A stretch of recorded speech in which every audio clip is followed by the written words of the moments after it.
Right now, it feels like the entertainment world is ruled by Marvel, and while I do enjoy some of that, my heart will always belong to DC, because DC animation is what I grew up loving. I still believe the DCAU is the best thing to ever air on television, and while the live action adaptations have their ups and downs, the animated movies and shows will always be the best in the biz. So this month, I'm going over some of the best animated DC shows and movies they have to offer. But this year, in honor of Kevin Conroy, I'm going to be focusing on some of the Dark Knight's greatest adventures. His best episodes, movies, and specials, all elevated by his voice. Join me every day this month as I celebrate DCember.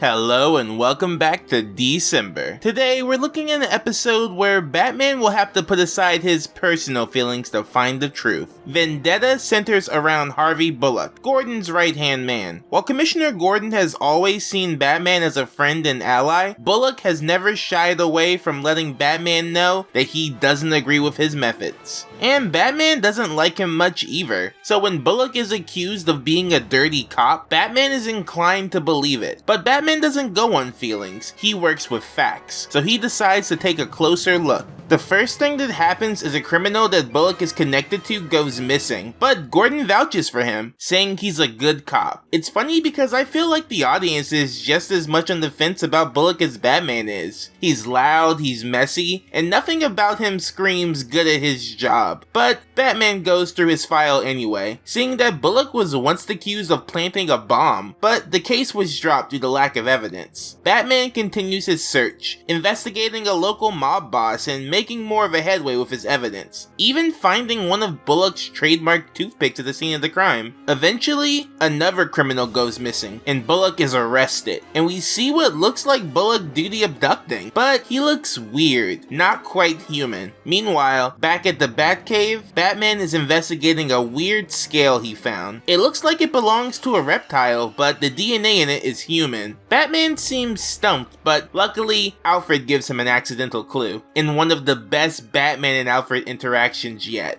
Note that it's in a microwavable crock. Crock.